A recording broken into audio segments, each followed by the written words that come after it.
Aku tak setuju pergi ke dokter Jawa itu. Ia macam tukang sihir. Lama-lama kita jadi so Jawa semua. Sudah, kita ke Bapak Tipu saja. Jelas ia suku kita. Anak kau ini mau lahir. Jangan so pikir Jawa atau Papua. Sekarang panggil itu dokter. Kau saja yang panggil. Kau kan yang mau melahirkan. Ini perbuatan kau juga. Hei, siapa di sana? Bapak, Mama, masuk saja sini. Ke sini sudah. Jangan lama-lama di luar sana. Ini puskesmas satu-satunya di sini. Aku tahu aku bukan malaikat penyelamat, tapi setidaknya bayi dalam kandungan itu punya kesempatan menghirup udara segar di desa ini. Dulu, ada kasus desa ini kehabisan beras. Asal kau tahu saja, kita ambil beras dari kota, pakai perahu. Itu makan waktu 2 hari.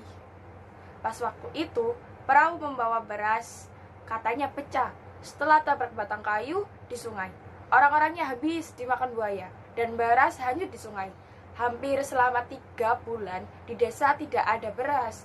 Anehnya, warga hampir beramai-ramai ke puskesmas. Mereka tuding aku sebagai dalang semua ini. Aku ingat Bapak Tibo sebagai kepala suku bicara paling keras. Dia bilang begini, kami ini cuma orang primitif, jangan kau permainkan.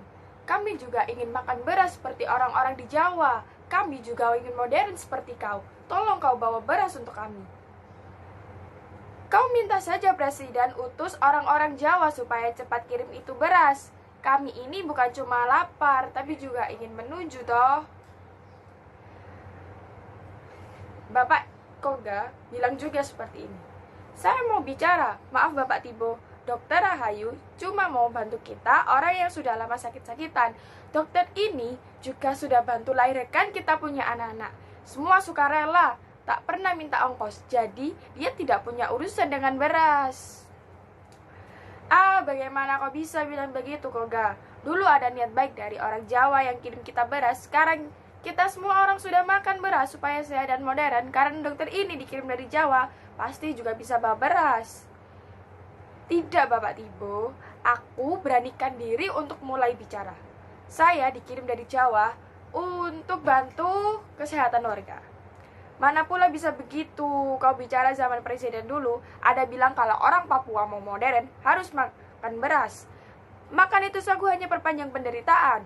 Kami tak mau lagi makan sagu. Sagu berarti penderitaan. Karena kami juga ingin modern toh. Sekarang kau pikirkan supaya kami dapat beras. Bapak Tibo, begini kataku kepada kepala suku itu. Saya boleh tanya? Dia mengangguk. Bapak Tibo, dulu Mama setelah kerjasama dengan punya Bapak, bukan? Untuk apa kau tanya-tanya itu? Tanpa mereka, mana bisa kita ada di sini, begitukah? Mereka ada makan apa, toh?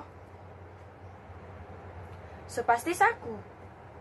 Nah, Bapak dan Mama saja makan sagu, kenapa kita orang tidak? Orang Jawa bilang, kalau kau berhenti makan itu sagu dan mulai makan beras, kau pasti modern. Tidak lagi disebut primitif. Kami semua di sini ingin jadi orang modern toh. Bapak Tibo, jadi modern tidak harus makan itu beras. Orang Belanda tak makan beras, tapi makan roti dari gandum. Mereka karena gandum hidup ditanam di Belanda. Nah, kalau di tanah Papua ini tumbuh sagu, kenapa tidak makan sagu saja? Mana pula bisa begitu? Tiba-tiba orang yang tadi diam saja bicara. Aku sungguh ingat.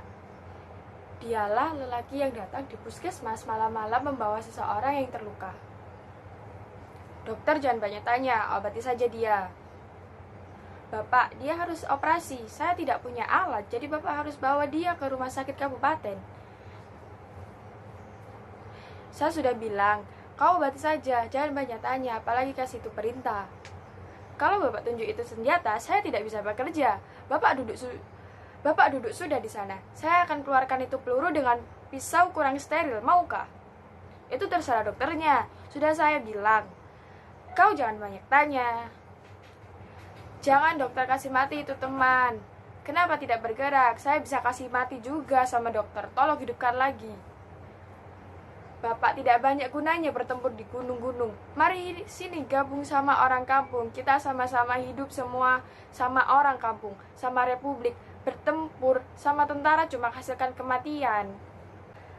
Sagu kami habis dimakan tentara, apa yang bisa diolah jadi roti? Bagaimana kalau besok pagi kita sama-sama ke hutan cari sagu dan kita olah jadi roti?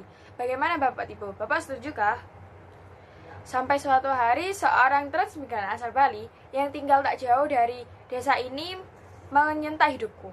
Ia kebetulan kemari untuk berobat karena di desanya belum ada puskesmas. Ia cukup bilang, hidup itu harus menanam, tidak bisa langsung memetik hasil. Dokter Rahayu, masih untung kami punya dokter. Beras tidak penting lagi karena kami bisa hidup dari apa saja. Ini kami bawa Hipere. Kami tahu dokter juga sudah lama tidak makan beras. Silakan dokter, nanti malam kami ada gelar bakar batu. Kami undang dokter ke desa. Tenang dokter, kami tahu dokter orang muslim. Jadi kami tidak pakai itu babi. Kami cuma bakar daun dan Hipere. Bapak jika boleh tahu dari mana seluruh Hipere yang dipakai bakar batu? Silakan dokter, saya kenalkan ini orang yang kasih selamat dari kelaparan.